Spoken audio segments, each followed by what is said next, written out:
పెద్దవారు చెబుతుంటారు, బ్రహ్మముహూర్తంలో నిద్రలేవాలి. ఈ సమయంలో నిద్ర లేవడం చాలా మంచిది. దీని వలన జ్ఞానం పెరుగుతుంది. ఆరోగ్యం కూడా బాగుంటుందని చెప్తారు.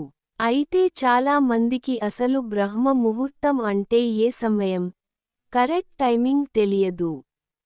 కాగా ఇప్పుడు మనం దాని గురించే తెలుసుకుందాం.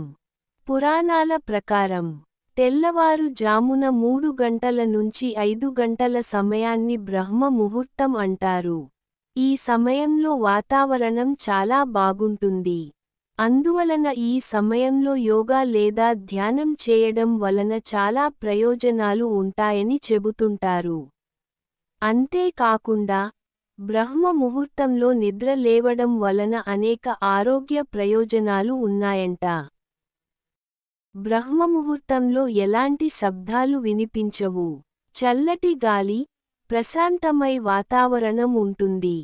అందువలన ఎవరైతే ఈ సమయంలో నిద్ర లేచి ధ్యానం చేస్తారో వారికి ఏకాగ్రత పెరుగుతుందంట. అంతేకాకుండా ఒత్తిడి నుంచి బయటపడతారు. అలాగే ఈ సమయంలో ఆధ్యాత్మిక శక్తులు ఎక్కువగా ఉండటం వలన ఈ సమయంలో చేసే పూజకు మంచి ప్రతిఫలం ఉంటుందంట. ఆరోగ్య పరంగా కూడా ఈ సమయంలో నిద్రలేవడం వలన అనేక ప్రయోజనాలు ఉంటాయంట. పెద్దవారు చెప్పినట్లుగానే ఈ సమయంలో చదువుకోవడం వలన చదివిన ప్రతీదీ ఎక్కువగా గుర్తుంటుందంట. ఎందుకంటే బ్రహ్మముహూర్తంలో మెదడు పనితీరు బాగుంటుంది.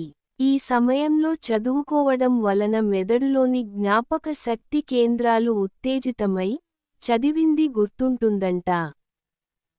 ముఖ్యంగా ఈ సమయాన్ని దేవతల సమయం అంటారు.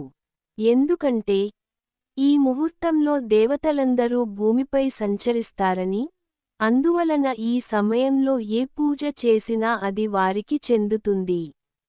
ఆధ్యాత్మిక సాధన ద్వారా మీరు దేవుళ్ళతో కనెక్ట్ అవ్వవచ్చు, అద్భుతమైన మార్గదర్శకత్వం పొందవచ్చు.